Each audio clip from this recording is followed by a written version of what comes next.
From Kansas State University, this is Agriculture Today. Eric Atkinson with you. Here's what's coming up.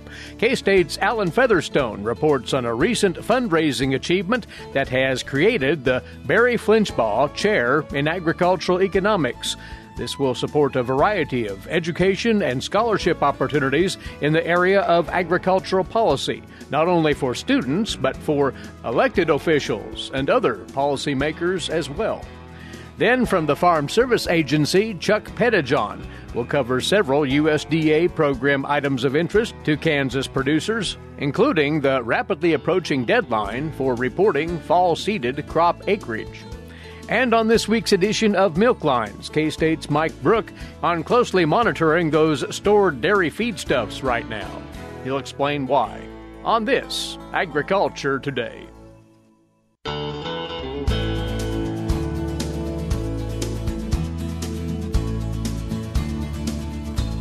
You're tuned in to Agriculture Today. Good to have you aboard on this Tuesday. Well, we'll start with good news out of the Agricultural Economics Department here at Kansas State University.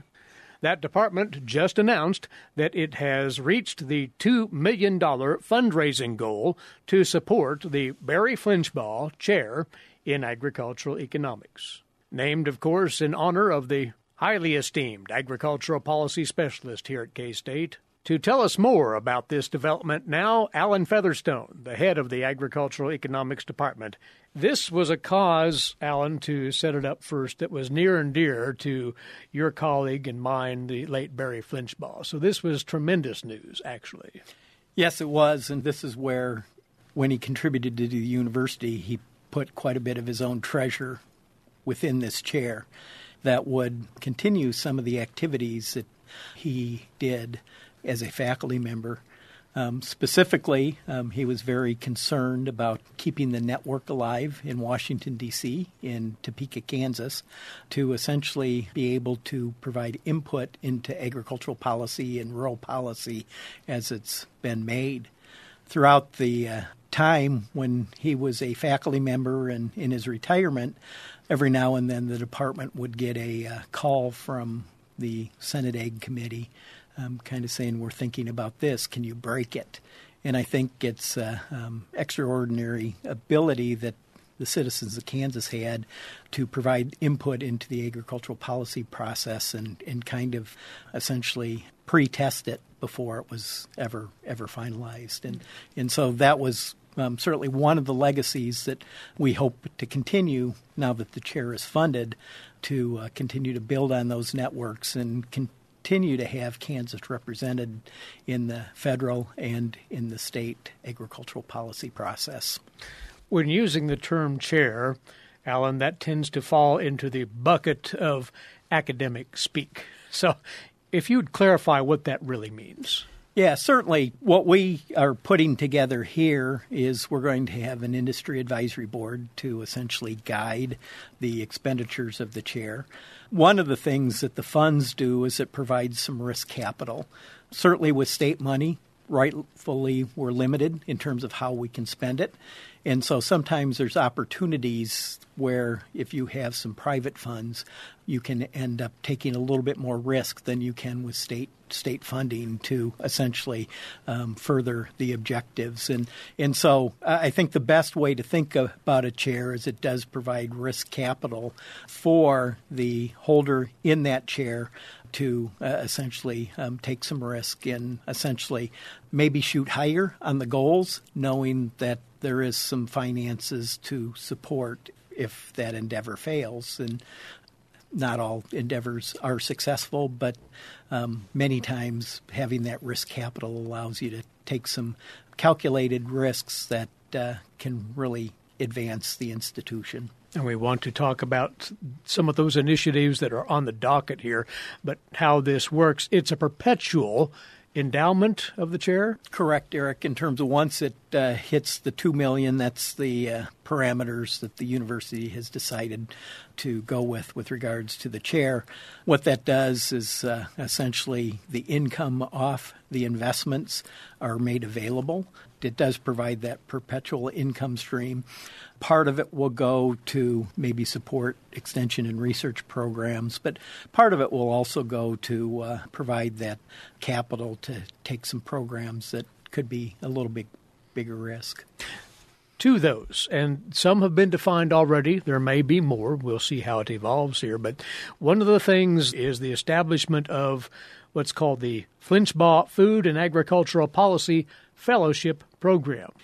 The goal there is to give experiences to Kansas State students that have a goal of maybe looking at the policy career.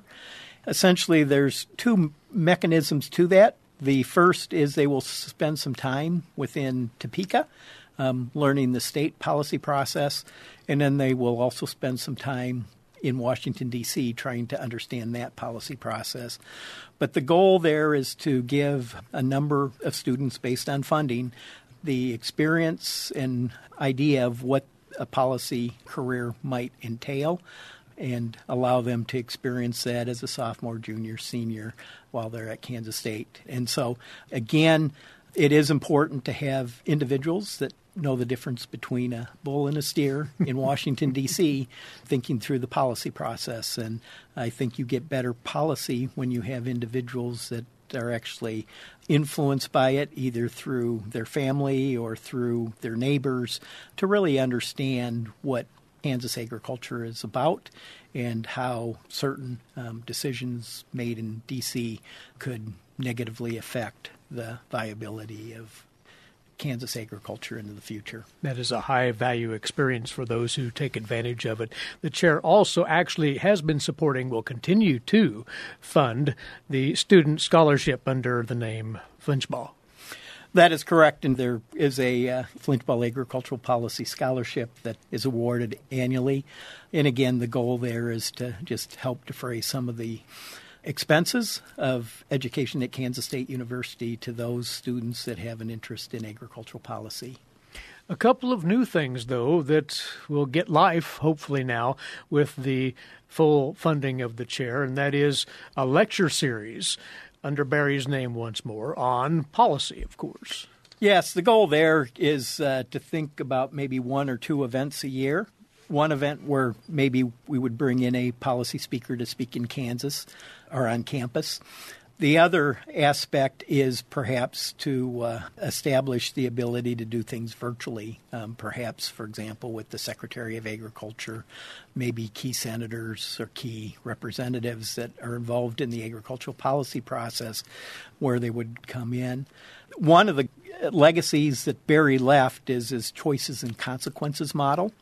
So the goal of these lectures would be to help people understand what the policy choices are, what the consequences of those policy choices are, and then let the constituents within Kansas essentially express to the policymakers what they would favor with regards to that policy process. And so hearing from those in the lawmaking process certainly would be beneficial to provide that feedback, that two-way conversation that sometimes can be pretty important to getting policy that makes sense. And considering Barry's legacy as an agricultural policy giant, one anticipates that heavy hitters will be part of that lecture series, which lends to the excitement about it, Alan. That would be correct. Our goal would be to use some of the network contacts that Barry has developed over the years to get speakers that are making decisions in this seminar series. Looking forward to that taking shape.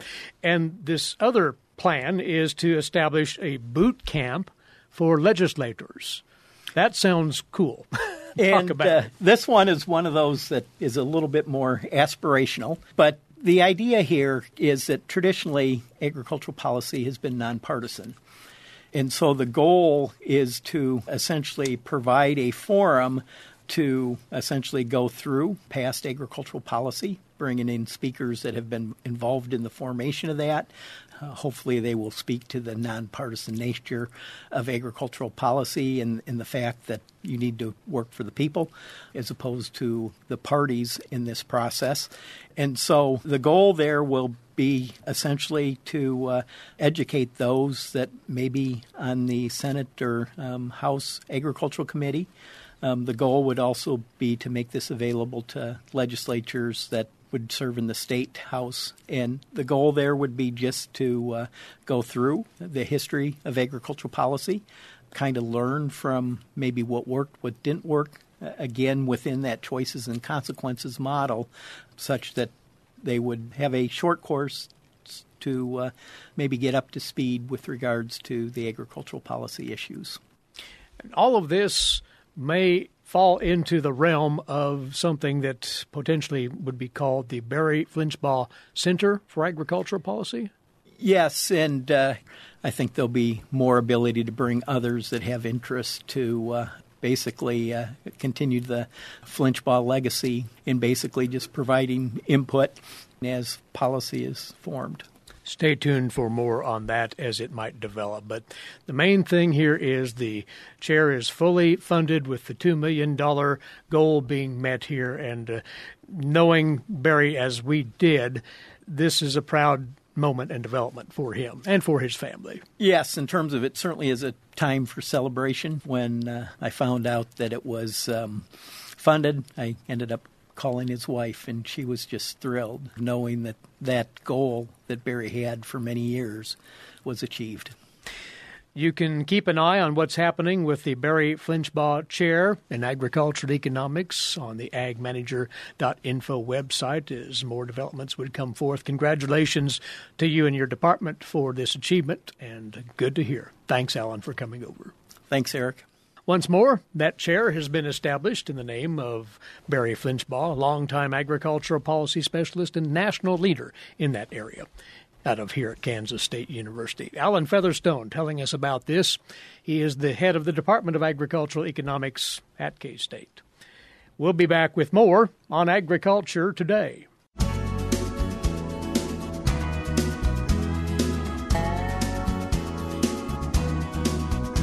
Welcome back to Agriculture Today, and once again we brief you on what's going on with USDA programs as administered here in Kansas. We're talking once more via phone with Chuck Pettijohn. Chuck is the acting state director of the Farm Service Agency here in Kansas, and he's been good enough to join us from on the road to cover quite a gamut of things here, Chuck. Let's start with this. There is a deadline coming up, and there's always an FSA deadline somewhere on the calendar, and this one has to do with fall seeded crop acreage. Absolutely, Eric. Yeah. As you said, there is always a deadline with our agency, and this is a reoccurring one that we get accustomed to every year, but it's our fall seeded crops. We need to have those certified by 12/15, so December 15th, the last day.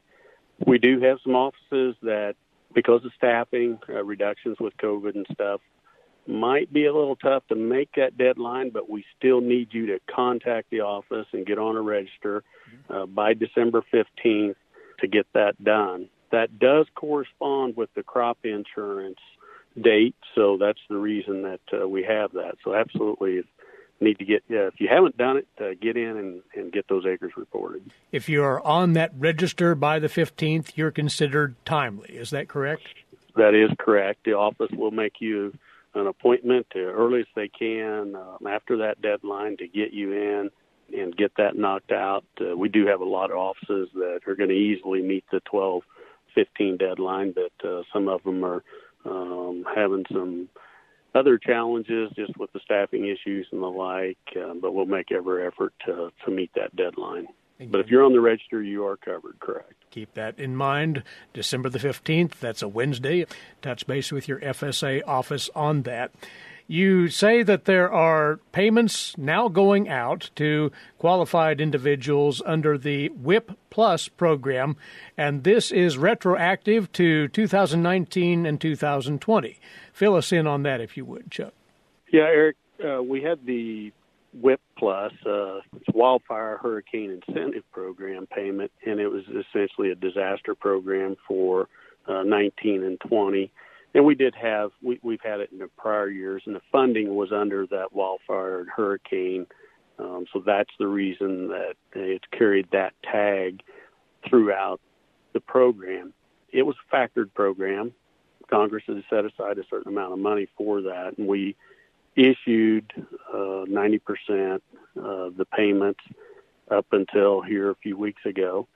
And then they needed to see where all the applications were once they got closed out. They determined they had enough funding available. So the additional 10% remaining payments, we should have all of those out. So producers should have had those if you had any WIP Plus. I know we've been getting some calls saying, well, what is this? What was that remaining 10%? So offices will have those, and you would have been a direct deposit right into your bank account.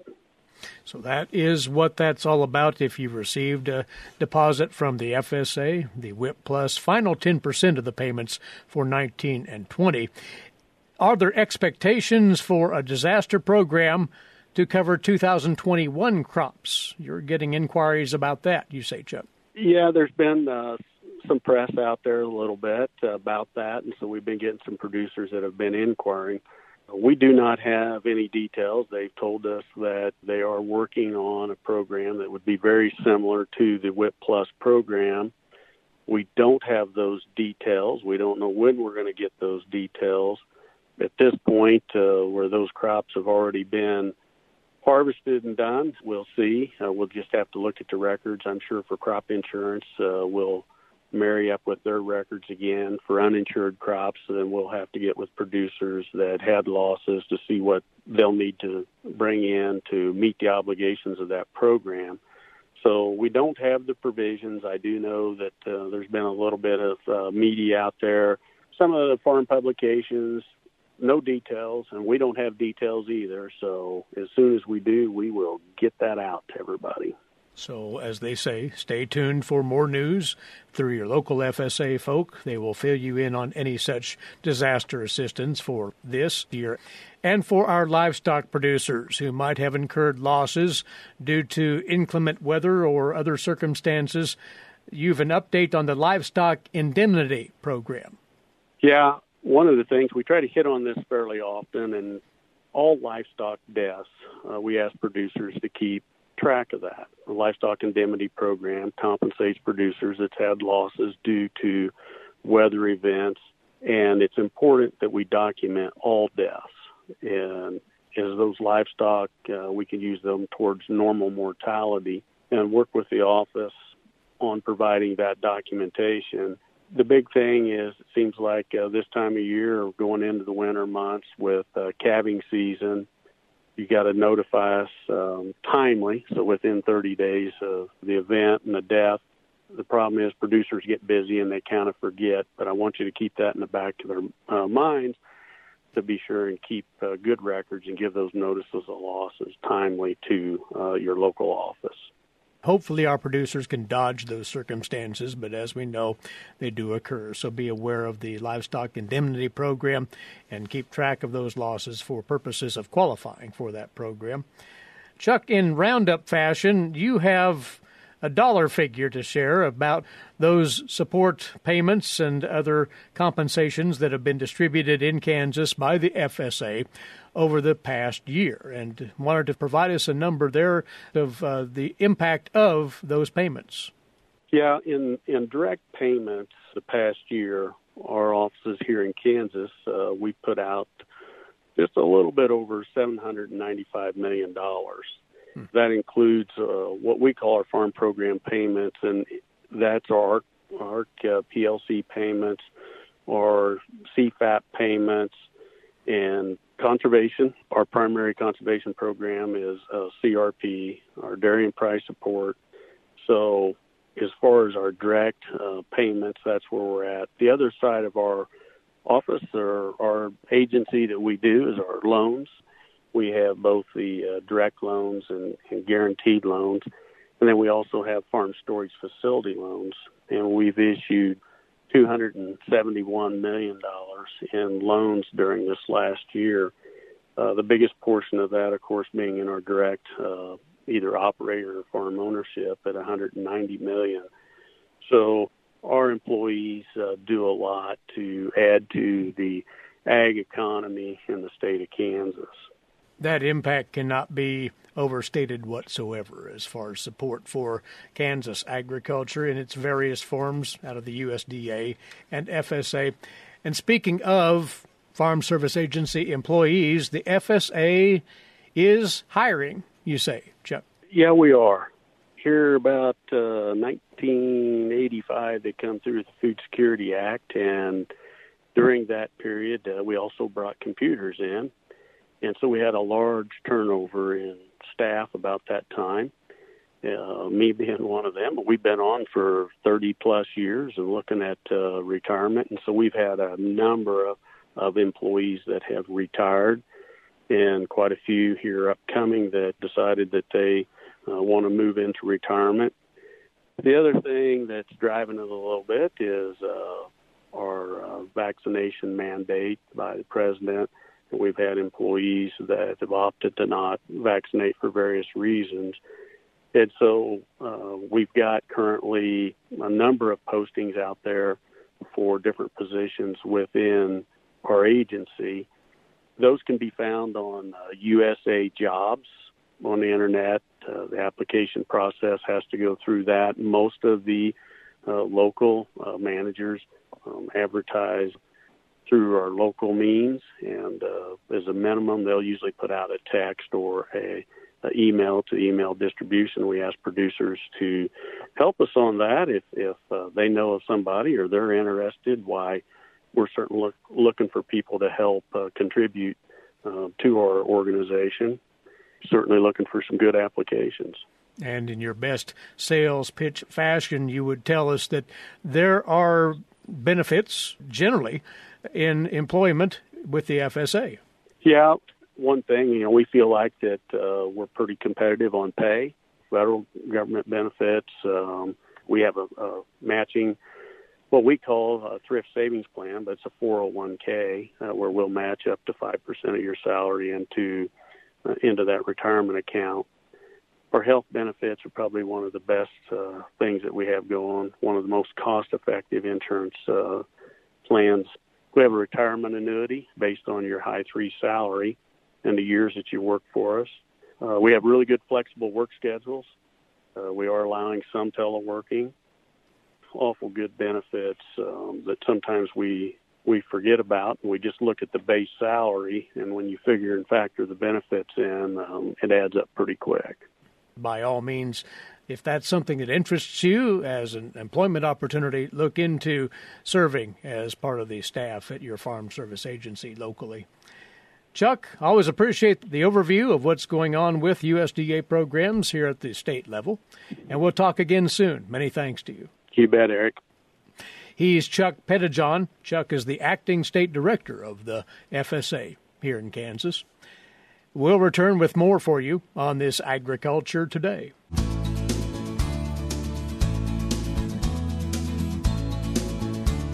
We're around now on Agriculture Today to another edition of Milk Lines, featuring K-State dairy specialist Mike Brouk. Mike with a message today about wintertime dairy feed management. Mike? Today I want to visit with our Kansas dairy producers concerning feed hygiene on your dairies. As we move into these early winter months, a lot of times we start seeing things in our feed that maybe we haven't seen before. So, this morning, when you went out to get feed out of the silo, or you went to load up some of your wet distillers grains or other wet byproducts that you have on the farm, did you notice steam coming from those feeds as you loaded them into the feed wagon? Or maybe you were driving by as your feeder was loading feeds and you noticed that, oh yeah, there's some steam out there. Well, that's an indication that we have secondary fermentation going on in our feeds. And this time of year, it's really easy to see that we've got a problem. The question is, how great is that problem? So when you think about what's going on in the feed, there's probably a combination of microorganisms that are growing. Many of these feeds may contain high concentrations of yeast, and some of these may be beneficial, but many are not. So when we feed high concentrations of yeast to our animals, what does that do? I know many of you probably feed yeast on a regular basis that's actually beneficial, but the type of yeast that we see growing in silages as well as some of our wet byproduct feeds are not generally beneficial to our animals.